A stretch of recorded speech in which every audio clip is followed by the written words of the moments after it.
മണ്ണായിരുന്നു പണ്ട് കൃഷിക്ക് ആധാരം. എന്നാൽ മണ്ണറിവ് മാത്രമല്ല, വിളയറിവ് കൂടി കൃഷിയിൽ പ്രധാനമാണെന്ന് തെളിയിച്ചിരിക്കുകയാണ് പോളി ഹൗസുകൾ. വേണ്ടത്ര അളവിൽ വേണ്ടിടത്ത് എത്തിക്കുക എന്നതാണ് പോളി ഹൗസ് മന്ത്രം. വിവരസാങ്കേതിക വിദ്യയുടെ ലോകത്തു നിന്നും വിളസമൃദ്ധിയുടെ ലോകത്തേക്ക് ആകൃഷ്ടനായ കണ്ണൂർ വിളമന സ്വദേശി അനീഷ് എന്ന ചെറുപ്പക്കാരൻ്റെ പോളി ഹൗസും അതിലെ വിശേഷങ്ങളുമാണ് ഇന്ന് കൃഷിദർശനിൽ. കാണാം, ആസ്വദിക്കാം.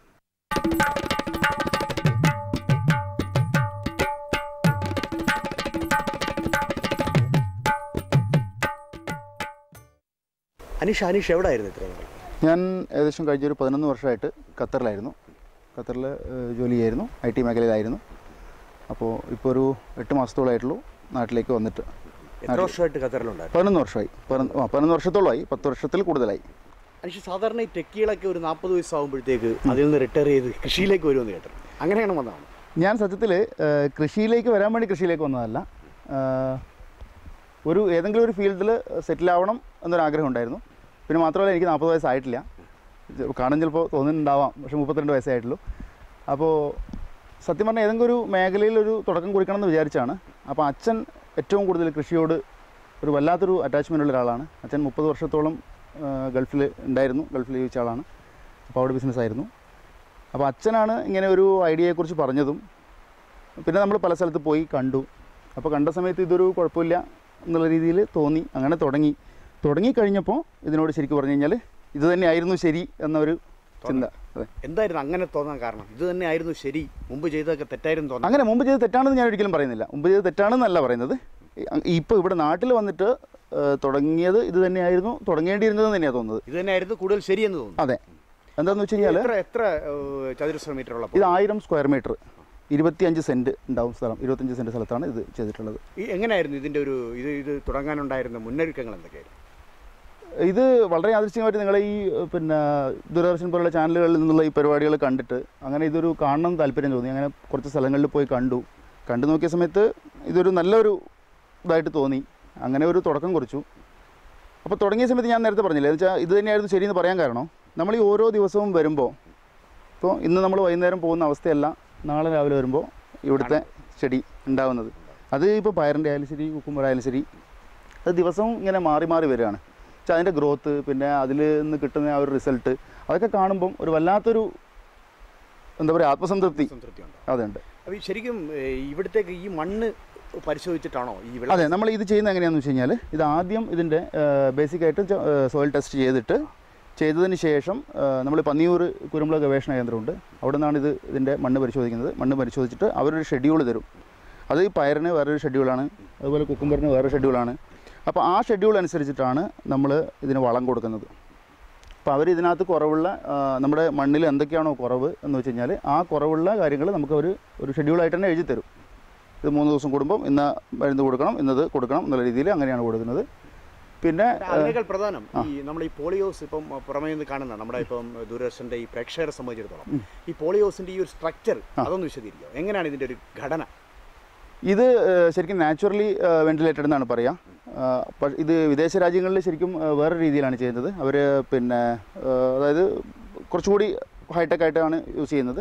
ഇവിടെ എന്ന് വെച്ച് കഴിഞ്ഞാൽ ശരിക്കും നമ്മൾ മുകളിൽ ഒരു UV ഷീറ്റ് എന്ന് പറഞ്ഞ ഷീറ്റും, അതുപോലെ സൈഡിൽ ഇൻസെറ്റ് നെറ്റ്, അതായത് പ്രാണികളൊന്നും കയറാത്ത രീതിയിലുള്ള നെറ്റും ഉപയോഗിച്ചിട്ട് കാറ്റ് മാത്രം കയറുന്ന രീതിയിൽ സൈഡിൽ. പക്ഷേ അതുപോലെ തന്നെ മുകളിൽ ഒരു ഫുള്ളായിട്ട് നമ്മുടെ പ്ലാസ്റ്റിക് ഷീറ്റ് പോലെ, പക്ഷേ അത് UV ഷീറ്റാണ്. അത് ഷീറ്റ് ശരിക്കും വേറെ തന്നെ ഒരു ഷീറ്റാണ്. ഇതിലൂടെ കാറ്റ് മാത്രം കയറുന്ന രീതിയിലുള്ള നെറ്റ് സൈഡിൽ ഉപയോഗിച്ചിട്ട്, അതുപോലെ തന്നെ ആ സൈഡിൽ തന്നെ ഒരു റോളിംഗ് ഷട്ടർ കൂടിയുണ്ട് അതിന്. അതായത് നമുക്ക് എപ്പോൾ വേണമെങ്കിലും അത് മറയ്ക്കാൻ പറ്റുന്നതും, അത് ഈ മഴയോ അങ്ങനെ അല്ലെങ്കിൽ കൂടുതൽ തണുപ്പ് വരുന്ന സമയത്ത് അത് മാറ്റാൻ വേണ്ടിയിട്ടുള്ള റോളിംഗ് ഷട്ടറും കൂടി സൈഡിൽ വെച്ചുകൊണ്ടാണ് ഇത് ചെയ്യുന്നത്. ഈ മണ്ണ് ടെസ്റ്റ് ചെയ്തതിനു ശേഷം വിളകൾ നമ്മൾ എങ്ങനെയാണ് അതിനെ പ്ലാൻ ചെയ്യുന്നത്, എങ്ങനെയാണ് ഇത് നടുന്നത്? ഇത് ശരിക്ക് നമ്മളിപ്പോൾ ഇതിൻ്റെ ഈ മണ്ണിലേക്ക് തന്നെ ഈ പയർ നമുക്ക് നടുന്നത് ഡയറക്റ്റ് മണ്ണിലേക്ക് തന്നെ നടാം, ഒരു കുഴപ്പമില്ല. പക്ഷേ കുക്കുംബർ നമ്മൾ ചെയ്യുന്നതെന്ന് വെച്ച് കഴിഞ്ഞാൽ ഒരു ട്രേക്കകത്ത് നട്ടിട്ട് അതെ, അതൊരു 10 ദിവസം കൊണ്ട് പറിച്ച് നടുകയാണ് ചെയ്യുന്നത്. എത്ര അകലമാണ് ഇതിന് സാധാരണ? ഇത് 40 സെൻറ്റിമീറ്റർ. പയർ 40 സെൻറ്റിമീറ്ററിലാണെങ്കിൽ ഈ 40 സെൻറ്റിമീറ്റർ എന്ന് പറഞ്ഞ സ്റ്റാൻഡേർഡ് അളവ് വരുന്നത് നമ്മുടെ ഈ ഡ്രിപ്പ് ഉണ്ടല്ലോ, ഈ ഡ്രിപ്പിൻ്റെ സ്റ്റാൻഡേർഡ് അകലമാണ് 40 സെൻറ്റിമീറ്റർ. ആ 40 സെൻറ്റിമീറ്ററിൽ പയറാണെങ്കിൽ നമ്മൾ ഇതുപോലെ 2 എണ്ണം നടും, അടുപ്പിച്ച് 2 എണ്ണം നടും.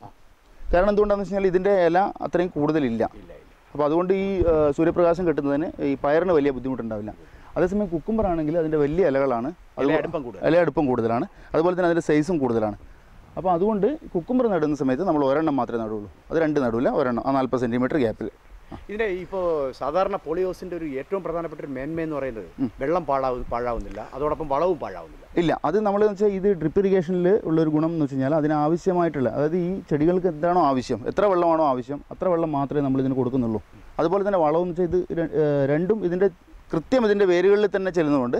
എത്രയാണ് വളം, ഏതാണ് വളം എന്ന് പറഞ്ഞാൽ അത് ഈ ഷെഡ്യൂൾ പ്രകാരം അത് ഓരോ മണ്ണിനും വ്യത്യാസം ഉണ്ടാവും. അതിൻ്റെ അളവ് എന്ന് വെച്ചാൽ അത് നമുക്ക് സൂക്ഷ്മമൂലകങ്ങൾ പരിശോധിച്ചതിന് ശേഷം മാത്രമേ നമുക്കത് പറയാൻ പറ്റുള്ളൂ. എന്ന് വെച്ചാൽ അവരത് ചെയ്തു തരുന്നത് അങ്ങനെയാണ്, ഓരോ സ്ഥലത്തും കൃത്യമായ അളവിൽ വളം ചെല്ലുമെന്ന് അർത്ഥം. കൃത്യമായ അളവിൽ ചെല്ലും. പിന്നെ അങ്ങനെയാണെങ്കിൽ പിന്നെ പോളിഹൗസിൽ കേരളത്തിൽ അനീഷിൻ്റെ ഒരു അനുഭവത്തിൽ കൃഷി ചെയ്യാൻ പാകമായ മറ്റു വിളകൾ ഏതൊക്കെ? മറ്റു വിളകൾ എന്ന് പറഞ്ഞു കഴിഞ്ഞാൽ നമുക്ക് പോളിനേഷൻ ആവശ്യമില്ലാത്ത, അതായത് സ്വയപരാഗണം നടക്കുന്ന എല്ലാ ഇനങ്ങളും ഇതിനകത്ത് ചെയ്യാം. കാരണം ഇതിനകത്ത് പരപരാഗണം നടക്കില്ല. കാരണം ഈച്ച വന്ന് ഉള്ള പരാഗണമോ അല്ലെങ്കിൽ മറ്റു രീതിയിലുള്ളൊരു പരാഗണം ഇതിനകത്ത് ഉണ്ടാവില്ല, സ്വയം പരാഗണം മാത്രമേ ഉണ്ടാവുള്ളൂ. ഇപ്പോൾ പൂവായാലും ശരി, കക്കിരി ആയാലും ശരി, പയറായാലും ശരി, ഇതിനകത്ത് ഉണ്ടാകുന്നത് എല്ലാം പെൺപൂവാണ്. അപ്പോൾ അതുകൊണ്ട് എല്ലാം കായുണ്ടാവും. അത് നമ്മളിപ്പം പാവൽ ചെയ്യുകയാണെങ്കിൽ ചെയ്യുന്നുണ്ട് എന്ന് പറയുന്നുണ്ട്.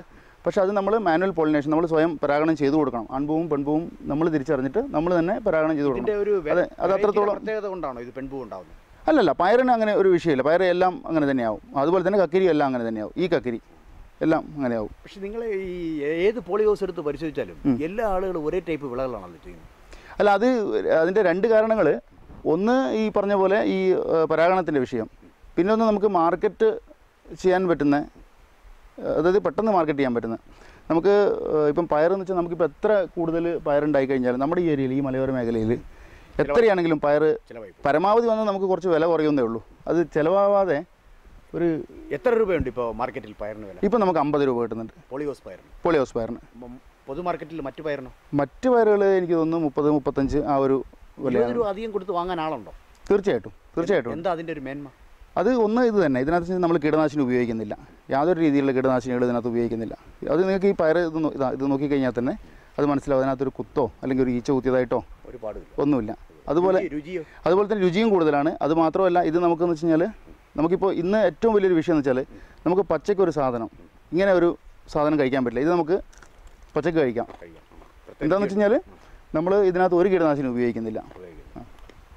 അത്തരത്തിലേക്കുള്ള ഒരു പ്രചാരം പുറത്ത് ഉണ്ട്. തീർച്ചയായിട്ടും. ഇപ്പം നമ്മുടെ മേഖലയിലുള്ളൊരു ഗുണം എന്ന് വെച്ചാൽ ഇപ്പം പ്രത്യേകിച്ച് ഇരിട്ടി മേഖലയിൽ വേറെയും 2-3 പോളിഹൗസുകൾ ഉള്ളത് കൊണ്ട് നമുക്ക് അങ്ങനെ ഒരു അത്യാവശ്യം ഇത് ഇന്ന സ്ഥലത്ത് നിന്ന് വരുന്ന പ്രൊഡക്റ്റ് ആണെന്ന് അറിയാം ആളുകൾക്ക്. അനീഷ്, ഇപ്പോൾ ഇതിൻ്റെ ഒരു വില നിലവാരമൊക്കെ എങ്ങനെയാണ്? നമ്മൾ പയർ വിൽക്കുന്നതും കുക്കുംബർ വിൽക്കുന്നതൊക്കെ എത്ര രൂപയ്ക്കാണ്? നമുക്കിപ്പോൾ പയറിന് 50 രൂപ കിട്ടുന്നുണ്ട്. അതുപോലെ കുക്കുംബർ ഇപ്പം 40 രൂപ മാർക്കറ്റിൽ കിട്ടുന്നുണ്ട്. അതുപോലെ ഇവിടെ വന്നിട്ട് നമുക്ക് ഏറ്റവും വലിയൊരു ഗുണം എന്ന് വെച്ച് കഴിഞ്ഞാൽ ഇവിടുന്ന് തന്നെ ഒരു നല്ല രീതിയിലുള്ള പ്രാദേശിക വിപണി ഉണ്ട്. അത് ഈ പ്രധാനമായിട്ടും ഇതിൻ്റെ ഗുണം അറിഞ്ഞിട്ട് തന്നെ ആളുകൾ പല സ്ഥലത്തുനിന്നും വരുന്നുണ്ട്. ഇത് വെച്ചാൽ നമുക്ക് ഈ ഭാഗത്ത് നിന്ന് മാത്രമല്ല, പ്രാദേശികമൊന്നും മാത്രമല്ല, നമ്മൾ ഈ അടുത്തുള്ള ഏരിയകളിൽ നിന്നും ആളുകൾ ഇങ്ങോട്ട് വരുന്നുണ്ട്, അവർ വാങ്ങുന്നുണ്ട്. പക്ഷേ ഈ രംഗത്തേക്ക് ഒരു സാധാരണക്കാരൻ പെട്ടെന്ന് വന്ന് ചാടിയാൽ അയാൾക്ക് സംഭവിക്കാൻ പോകുന്ന ഒരു പ്രധാനപ്പെട്ട ചതി എന്താ? ഈ രംഗത്തേക്ക് എന്ന് വെച്ച് കഴിഞ്ഞാൽ ഏറ്റവും കൂടുതൽ ഇതിനെക്കുറിച്ച് ഞാനിപ്പം പറഞ്ഞു കഴിഞ്ഞാൽ എൻ്റെ ഒരു അനുഭവം പറയുകയാണെങ്കിൽ ഞാൻ ഇതിനെക്കുറിച്ച് ഇതുവരെ പഠിച്ചു കഴിഞ്ഞിട്ടില്ല. അപ്പോൾ അതുകൊണ്ട് നമ്മൾ പൂർണ്ണമായിട്ടും മനസ്സിലാക്കാതെ ഇതിലേക്ക് ഇറങ്ങി കഴിഞ്ഞു. കാരണം നമ്മളൊരു വലിയ ഇൻവെസ്റ്റ്മെൻറ്റാണ് ഇതിൽ ചെയ്യുന്നത്. അപ്പോൾ ഇതിനെക്കുറിച്ച് വ്യക്തമായൊരു ബോധം ആദ്യം നമ്മൾ ഇപ്പോൾ ഉണ്ടായിട്ടുള്ളൊരു ഗുണം എന്ന് വെച്ച് കഴിഞ്ഞാൽ ഞാൻ പറഞ്ഞല്ലോ നേരത്തെ, ഈ സമീപത്ത് തന്നെ 2-3 പോളിഹൗസുകൾ ഉള്ളതുകൊണ്ട് അവരുടെ ഒരു സഹായം നമുക്ക് കിട്ടുന്നുണ്ട്. അതുപോലെ നമ്മൾ ഈ പല സ്ഥലത്ത് പോയിട്ട് ഒരുപാട് സ്ഥലങ്ങളിൽ, ഇപ്പോൾ ഹൊസൂർ അടക്കം ഉള്ള സ്ഥലങ്ങളിൽ പോയിട്ട് നമ്മൾ ഇത്തരത്തിലുള്ള പോളിഹൗസുകൾ കണ്ട്, അതിപ്പോൾ എന്ന് വെച്ചാൽ നമുക്ക് ഒരു ഏറ്റവും വലിയൊരു ഗുണം കിട്ടുന്നതെന്ന് വെച്ചാൽ നമ്മളിപ്പം ഈ രീതിയിൽ ചെയ്യുന്ന കണ്ണൂരിലുള്ള ഒരുപാട് ആളുകളെല്ലാം ഒരു ടീമായിട്ട്, ഒരു ഗ്രൂപ്പായിട്ട് നമ്മൾ എന്താ പറയുക, ഈ പഠനയാത്രകൾ എന്ന് തന്നെ പറയാം. ആ രീതിയിൽ നമ്മളിപ്പോൾ കുറച്ച് മുമ്പ് ഹൊസൂർ പോയിരുന്നു, ഒരു 5-6 പേര്. അപ്പോൾ അങ്ങനെ പോയി ഇത് കാണാനും അവരുടെ അനുഭവങ്ങൾ മനസ്സിലാക്കാനും ഒക്കെ. അപ്പോൾ അവിടെ കാണുന്നതെന്ന് വെച്ചാൽ അവർ കൂടുതലായിട്ടും ഈ ഫ്ലവറാണ് ചെയ്യുന്നത്. പിന്നെന്ന് വെച്ച് കഴിഞ്ഞാൽ നമ്മുടെ ക്യാപ്സിക്കം ഏറ്റവും നല്ല രീതിയിൽ ഇതിനകത്ത് ചെയ്യാൻ പറ്റുന്ന ഒരു ഇതാണ് ക്യാപ്സിക്കവും. അതുപോലെ ബജി മുളക്, അത് ചെയ്യാൻ പറ്റും. ഇപ്പോൾ നമുക്ക് കാണാൻ കഴിയുന്ന വെച്ചാൽ ഇവിടെ ഈ ഒരു കൃത്രിമമായി മഞ്ഞ് പൊഴിയിക്കുന്ന ഒരു സിറ്റുവേഷൻ, ചൂട് കുറയ്ക്കാൻ വേണ്ടി ചെയ്യുന്ന അതെ, അത് ചൂട് കുറക്കാൻ വേണ്ടിയിട്ട് നല്ല ചൂടുള്ള സമയത്ത് അത് നമ്മൾ ശരിക്കും പറഞ്ഞു കഴിഞ്ഞാൽ ചെറിയൊരു ചുരുങ്ങിയ സമയത്തേക്ക് മാത്രം ഇതിൻ്റെ അകത്ത് അതും ചൂട് ഒരു ശരിക്കും നല്ല രീതിയിലുള്ള ചൂടുണ്ടെങ്കിൽ മാത്രം ചെറുതായി ഒന്ന് ആ രീതിയിൽ ഒന്ന് സ്പ്രേ ചെയ്ത് കൊടുക്കുന്നത് മാത്രമേ ഉള്ളൂ. ഇതിപ്പോൾ എത്ര നാളായി കാണും ഈ പോളിഹൗസ് നിർമ്മിതമായിട്ട്? നമ്മളിപ്പോൾ വെച്ചാൽ 3 മാസം 4 മാസമായിട്ടേ ഉള്ളൂ. ഇത് നമ്മുടെ ഫസ്റ്റ് ക്രോപ്പാണിത്. ഫസ്റ്റ് ക്രോപ്പാണ്. 4 മാസത്തിനിടയിൽ അനീഷ് പഠിച്ചൊരു പാഠമുണ്ട്. ഒന്ന് ഏറ്റവും പ്രധാനമായിട്ടുള്ള പാഠം, ഇതിനോട് അത്രയും നമുക്ക് ഡെഡിക്കേറ്റഡ് ആയിട്ട് നിൽക്കാൻ പറ്റുവാണെങ്കിൽ മാത്രമേ ഇത് ചെയ്തിട്ട് കാര്യമുള്ളൂ. കാരണം നമുക്ക് ഓരോ നിമിഷവും ഇതിനു വേണ്ടി മാത്രം എന്ന രീതിയിൽ നിൽക്കുകയാണെങ്കിൽ മാത്രമേ, ഞാനിപ്പോൾ എന്നോട് ചോദിക്കുന്ന ആളുകളോട് ഞാൻ പറയാമെന്ന് വെച്ചാൽ, ഈ സ്കൂൾ കുട്ടികളെ കൊണ്ടുപോകുന്ന വണ്ടി ഉണ്ടല്ലോ, ഈ ഓട്ടോറിക്ഷ അതുപോലെ വാൻ, അതുപോലെ തന്നെയാണ് ഇതും. അവർക്ക് എത്ര തിരക്കുണ്ടെങ്കിലും മാറാൻ പറ്റില്ല ആ ഒരു ഉത്തരവാദിത്തത്തിൽ നിന്ന്. അതേ ഒരു അവസ്ഥയാണ് ഇതും. ഇപ്പോൾ ഈ ഞങ്ങളിപ്പോൾ കാണുന്ന ഇവിടുത്തെ ചില തൂണുകൾ പ്രത്യേക രീതിയിലുള്ള ചായമാണ് പൂശിയിരിക്കുന്നത്, മഞ്ഞ ചായ, നീല ചായ. ഇതിനെന്തെങ്കിലും ഒരു അതെന്താണെന്ന് വെച്ച് കഴിഞ്ഞാൽ, ഈ മഞ്ഞ നീല കളറുകളോട് ഈ ചെറിയ, അതായത് നമുക്ക് ഇതിന് സപ്പോസ് ചെറിയ രീതിയിലുള്ള ഏതെങ്കിലും പ്രാണികൾ വരികയാണെങ്കിൽ ഈ മഞ്ഞ നീല കളറുകളോട് ഇതിനൊരു അട്രാക്ഷൻ കൂടുതലുണ്ടാവും ഈ പ്രാണികൾക്ക്. അപ്പോൾ നമ്മൾ ഈ തൂണുകൾക്ക് ഒരു ഗ്രീസ് തേച്ച് കൊടുക്കുക. ഗ്രീസ് തേച്ച് കൊടുത്തു കഴിഞ്ഞാൽ ഈ പ്രാണികൾ ഇതിലേക്ക് വന്നിട്ട് പിടിക്കും. അങ്ങനെ പിടിക്കുന്ന സമയത്ത് പിന്നെ നമ്മൾ 2 ആഴ്ചയ്ക്ക് ശേഷം അത് മാറ്റിക്കഴിഞ്ഞാൽ വീണ്ടും നമുക്ക് ഗ്രീസ് തേച്ച് കൊടുത്താൽ അങ്ങനെ കുറേ രീതിയിലുള്ള ഒരു ചെറിയ രീതിയിലുള്ള പ്രാണികൾ ഉണ്ട് എങ്കിൽ അതിനെ ഒഴിവാക്കാൻ പറ്റും. ഇപ്പോൾ ഈ ഒരു ദശാബ്ദക്കാലം മൗസ് മാത്രം പിടിച്ച വിരലുകൾ കൊണ്ട് ഈ ഗ്രീസൊക്കെ തേക്കേണ്ടി വരുമ്പോൾ താങ്കൾക്ക് എന്ത് തോന്നുന്നു? ഒന്നുമില്ല, ഞാൻ നേരത്തെ പറഞ്ഞ പോലെ ഇപ്പോൾ തികഞ്ഞ സന്തോഷം മാത്രമേ ഉള്ളൂ. ഈ സന്തോഷം മറ്റുള്ളവരിലേക്ക് കൂടെ പകരാൻ താല്പര്യമുണ്ട്? തീർച്ചയായിട്ടും നമ്മളിത് കാണാൻ വരുന്ന ആളുകളോട് നമ്മൾ പറയാറുണ്ട്, താല്പര്യം ഉണ്ടെങ്കിൽ ചെയ്യണം. അത് ഫുള്ള് ഒരു ഡെഡിക്കേറ്റഡ് ചെയ്യാൻ പറ്റുമെങ്കിൽ അവർക്ക് എന്താ പറയുക, ഒന്നാമത്തെ പ്രശ്നം ഇത് തന്നെയാണ്, നമ്മളത് അത്രയും ഇതിനകത്ത് മുഴുകിയിരുന്നാൽ മാത്രമേ ചെയ്യാൻ പറ്റുള്ളൂ. നമുക്കിത് ഞാൻ പറഞ്ഞില്ല, ഒരു മാനസിക സംതൃപ്തി വേറെ ഒരു മേഖലയിൽ നിന്നും ഇത്രയധികം മാനസിക സംതൃപ്തി നമുക്ക് കിട്ടില്ല. അത് 100% ഉറപ്പാണ്. എന്താ വെച്ചാൽ ഈ ഓരോ ദിവസവും ഞാൻ പറഞ്ഞില്ല, ഓരോ ദിവസവും നമ്മൾ കാണുന്ന ആ ഗ്രോത്തിലുള്ള മാറ്റം, അതുപോലെ ഈ കായ് ഉണ്ടാകുമ്പോൾ ഇത് പറിക്കുമ്പോൾ എല്ലാ രീതിയിലുള്ള ഒരു മാനസികമായിട്ടുള്ള സുഖം അത് വേറെ തന്നെയാണ്. അത് വേറെ ഒരു മേഖലയിൽ നിന്ന് കിട്ടാത്തൊരു സുഖമാണത്. എന്തായാലും ദൂരദർശൻ്റെ പ്രേക്ഷകരോട് ഇത്രയും വിശേഷങ്ങൾ പങ്കുവച്ചതിൽ ഞങ്ങൾക്ക് സന്തോഷമുണ്ട്. എന്തായാലും ഈ ഹരിതാഭ താങ്കളുടെ മനസ്സിലും കണ്ണിലും എന്നും ഉണ്ടാവട്ടെ. തീർച്ചയായിട്ടും. ശരി, നമസ്കാരം. വിള നൽകുന്ന വയലേലകൾ വിശപ്പ് മാത്രം നൽകുമ്പോൾ കലപ്പേന്തുന്ന കൈകൾ തോക്കേന്തേണ്ടി വരും എന്ന് പറഞ്ഞത് വിപ്ലവ നായകനായ ചെഗുവേരയാണ്. എന്നാൽ അതൊക്കെ ചരിത്രം മാത്രം. എന്നാൽ ഇവിടെ IT രംഗത്ത് നിന്ന ഒരു ചെറുപ്പക്കാരനെ കൊണ്ട് കലപ്പ മാത്രം എന്തിച്ചതിൽ പോളിഹൗസിനുള്ള പങ്ക് വലുതാണ്. അതാകട്ടെ ഹൈടെക് കൃഷിയുടെ പുതുപാഠവും. മറ്റൊരു വിജയകഥയുമായി അടുത്തയാഴ്ച വീണ്ടും കാണാം, ഇതേ ദിവസം ഇതേ സമയം.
നമസ്കാരം.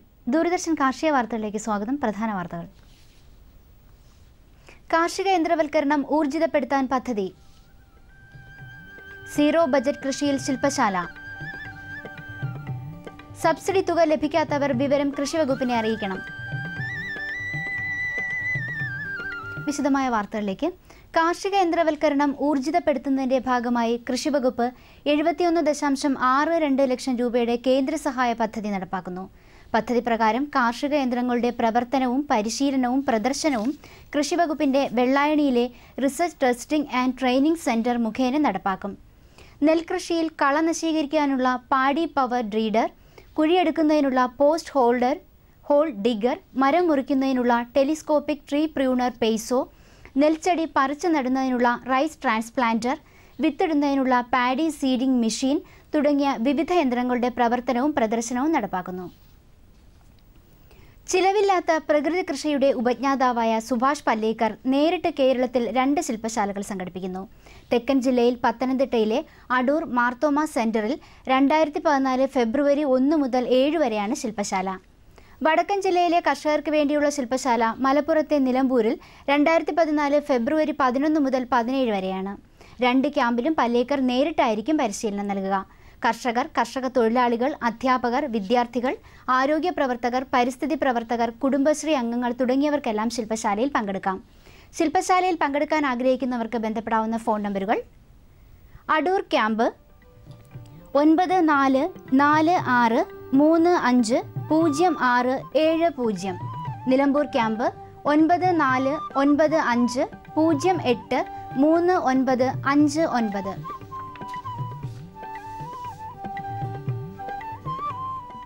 മന്നാർ ഗ്രാമപഞ്ചായത്ത് പാടശേഖരങ്ങളിൽ ജ്യോതി നെൽവിത്തുകൾ ഇറക്കി നെൽകൃഷി വ്യാപിപ്പിക്കാൻ പദ്ധതി നടപ്പാക്കുന്നു. മന്നാർ ഗ്രാമപഞ്ചായത്തിലെ 2000-ഓളം കർഷകർക്ക് പദ്ധതിയുടെ ആനുകൂല്യം ലഭിക്കും. കർഷകർ പദ്ധതിയുമായി സഹകരിക്കുന്നതിന് മന്നാർ കൃഷിഭവനുമായി ബന്ധപ്പെടണം. വിവിധ കാർഷിക പദ്ധതികളിൽ കർഷകരുടെ ബാങ്ക് അക്കൗണ്ടുകളിലേക്ക് കൃഷിവകുപ്പ് നൽകിയ തുക ലഭിക്കാത്ത കർഷകർ ഡിസംബർ 15 മുമ്പ് വിവരം അതത് കൃഷിഭവനുകളിൽ അറിയിക്കണമെന്ന് കൃഷിവകുപ്പ് അറിയിച്ചു. ആലപ്പുഴ കോടാംതുരുത്ത് ഗ്രാമപഞ്ചായത്ത് ജനകീയ ആസൂത്രണ പദ്ധതി പ്രകാരം വനിതകൾക്ക് 1000 കോഴിക്കുഞ്ഞുങ്ങളെയും 1000 താറാവിൻ കുഞ്ഞുങ്ങളെയും നൽകും. ഗ്രാമപ്രിയ ഇനത്തിൽപ്പെട്ട 45 ദിവസം പ്രായമായ 5 കോഴിക്കുഞ്ഞുങ്ങളെ വീതം 200 വനിതകൾക്കാണ് നൽകുന്നത്. ഇതോടൊപ്പം 200 വീട്ടമ്മമാർക്ക് ചാരച്ചെമ്പയില്ലി ഇനത്തിൽപ്പെട്ട 5 താറാവിൻ കുഞ്ഞുങ്ങളെയും നൽകും. പദ്ധതിയുടെ വിശദാംശങ്ങൾ അറിയാൻ വനിതകൾ കോടംതുരുത്ത് ഗവൺമെന്റ് ആശുപത്രിയുമായി ബന്ധപ്പെടണം. ചെങ്ങന്നൂർ സെൻട്രൽ ഹാച്ചറിയോടനുബന്ധിച്ച് പ്രവർത്തിക്കുന്ന പൗൾട്രി ട്രെയിനിംഗ് ഇൻസ്റ്റിറ്റ്യൂട്ട് ഈ മാസം 18, 19 തീയതികളിൽ മുയൽ വളർത്തലിൽ സൗജന്യ പരിശീലനം നൽകുന്നു. രജിസ്ട്രേഷന് ബന്ധപ്പെടാവുന്ന ഫോൺ നമ്പർ ഇനി പറയുന്നു: 047924577778. കൊല്ലം ജില്ലയിലെ 4500 സ്കൂൾ കുട്ടികൾക്ക് 5 കോഴിക്കുഞ്ഞുങ്ങളെ വീതം നൽകുന്ന റൂറൽ ബാക്ക്യാർഡ് പൗൾട്രി പദ്ധതിയിലേക്ക് അപേക്ഷ ക്ഷണിച്ചു. ജില്ലയിലെ 45 പഞ്ചായത്തുകളിൽ നിന്നായി 45 സ്കൂളുകൾക്കാണ് കോഴിക്കുഞ്ഞുങ്ങളെ ലഭിക്കുക. അപേക്ഷിക്കുന്നത് സർക്കാർ എയ്ഡഡ് വിദ്യാലയങ്ങളായിരിക്കണം. കൂടുതൽ വിവരങ്ങൾക്ക് മൃഗസംരക്ഷണ വകുപ്പിന്റെ കൊല്ലം ജില്ലാ ഓഫീസിൽ ലഭിക്കും. Phone number 047427934464.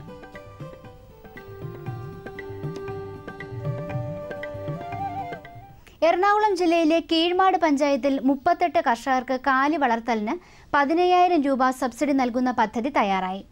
കൂടാതെ 19 കർഷകർക്ക് കാലിത്തൊഴുത്ത് പണിയുവാൻ 10000 രൂപയുടെ സബ്സിഡി നൽകും. ക്ഷീര കർഷകർ കീഴ്മാട് പഞ്ചായത്തുമായോ കീഴ്മാട് മൃഗാശുപത്രിയുമായോ ബന്ധപ്പെടണം. തൃശൂർ, മലപ്പുറം ജില്ലകളിൽ കോൾ നിലങ്ങളിൽ 30000 കർഷകർക്ക് 12 കോഴിയും 10 കിലോ തീറ്റയും നൽകുന്ന പദ്ധതിയിലേക്ക് സംസ്ഥാന പൗൾട്രി വികസന കോർപ്പറേഷൻ അപേക്ഷ ക്ഷണിച്ചു. 100 രൂപയാണ് ഗുണഭോക്തൃ വിഹിതമായി അടയ്ക്കേണ്ടത്. പാടശേഖര സമിതികളിലോ തൃശൂർ, മലപ്പുറം സർക്കാർ ആശുപത്രികളിലോ ഗുണഭോക്തൃ വിഹിതം അടച്ച് രജിസ്റ്റർ ചെയ്യണം.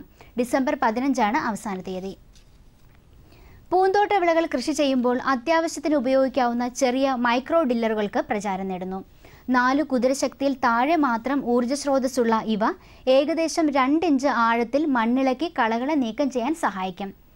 മാൻഡിക്സ്, ഒലിവോയ എന്നിങ്ങനെയുള്ള 2 തരം മൈക്രോ ഡില്ലറുകളാണ് ഇപ്പോൾ ലഭ്യമായിട്ടുള്ളത്. പെട്രോൾ കൊണ്ടാണിവ പ്രവർത്തിപ്പിക്കുന്നത്. 18,000 മുതൽ 22,000 രൂപ വരെയാണ് വില. കൂടുതൽ വിവരങ്ങൾക്ക് ബന്ധപ്പെടേണ്ട ഫോൺ നമ്പറുകൾ 0492687214. മറ്റൊരു നമ്പർ 9446773559. ഇനി കമ്പോള നിലവാരം. റബ്ബർ RSS 4 കിൻഡലിന് 15,100 രൂപ, RSS 5 14,200 രൂപ. വെളിച്ചെണ്ണ 10,400 രൂപ, കൊപ്ര 7,400 രൂപ. കുരുമുളക് 52,400 രൂപ. ജാതിക്ക തൊണ്ടോട് കൂടിയത് കിലോയ്ക്ക് 380 രൂപ, തൊണ്ടില്ലാതെ 640 രൂപ. കമ്പോള അവലോകനം. കുരുമുളക് വിപണി. കൊച്ചിയിൽ ഗാബിൾഡ് കുരുമുളക് കിൻഡലിന് 52,400 രൂപ, അൺഗാബിൾഡ് കുരുമുളക് 50,400 രൂപ. കുരുമുളക് വിപണി. കൽപ്പറ്റയിൽ ചേട്ടൻ കുരുമുളക് കിൻഡലിന് 50,000 രൂപ, വയനാടൻ കുരുമുളക് 51,000 രൂപ. കൊപ്ര വിപണി. കോഴിക്കോട് 7,800 രൂപ, തളിപ്പറമ്പ് 7,100 രൂപ, കാസർഗോഡ് 7,200 രൂപ. വെളിച്ചെണ്ണ കിൻഡലിന് കണ്ണൂരിൽ 11,780 രൂപ, കോട്ടയത്ത് 11,300 രൂപ, ആലപ്പുഴയിൽ 10,550 രൂപ. കാലാവസ്ഥ. കണ്ണൂർ കൂടിയ താപനില 33.8 ഡിഗ്രി സെൽഷ്യസ്, കുറഞ്ഞ താപനില 21.5 degree Celsius. Kozhikode 32.4, 22.1. Kochi 32.2, 22.2. Alappuzha 31.4, 24. Punalur 33, 21.5. Thiruvananthapuram 32, 23.6 degree Celsius. ഇതോടെ ഇന്നത്തെ കാർഷിക വാർത്തകൾ സമാപിക്കുന്നു. നമസ്കാരം.